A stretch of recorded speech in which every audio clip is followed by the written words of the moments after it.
రంగారెడ్డి జిల్లా నార్సింగి ఓం కన్వెన్షన్ లో అభయ foundation Bharat CSR summit నిర్వహించారు.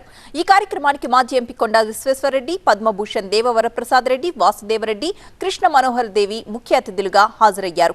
దేశవ్యాప్తంగా నిరుద్యోగ యువతకు అభయ ఫౌండేషన్ ద్వారా ఉచిత శిక్షణతో పాటు ఉచిత టైలరింగ్, మొబైల్ రిపేరింగ్, యువకులు ఎలా ముందుకు సాగాలి అన్న దానిపై అవగాహన కల్పిస్తున్నారు.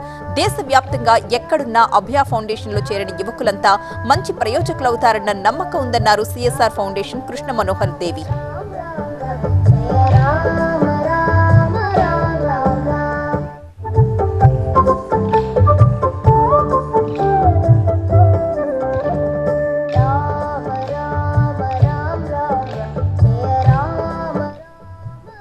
ఈ రోజుల్లో ఎంత ఖర్చు చేసి చదువు చెప్పినప్పటికీ ఉపాధ్యాయులు చెప్పింది విని వస్తున్నారన్నారు.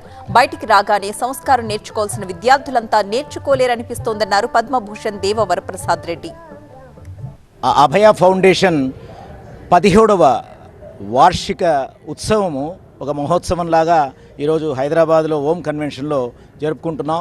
ఈ సందర్భంగా దేశవ్యాప్తంగా జరుగుతున్నటువంటి అనేక సేవా కార్యక్రమాల లబ్ధిదారులు, దాతలు, శ్రేయోభిలాషులు, విరాళం ఇస్తున్న వాళ్ళు, కార్పొరేట్ సామాజిక సేవా సంస్థల ఆ బాధ్యులు వీళ్ళందరూ కూడా పెద్ద ఎత్తున తరలి రావడం జరిగింది.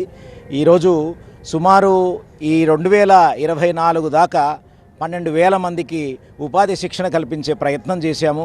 300 ప్రభుత్వ పాఠశాలల మౌలిక సదుపాయాలని ఇంప్రూవ్ చేసి అభివృద్ధి చేసే కార్యక్రమం చేశాము.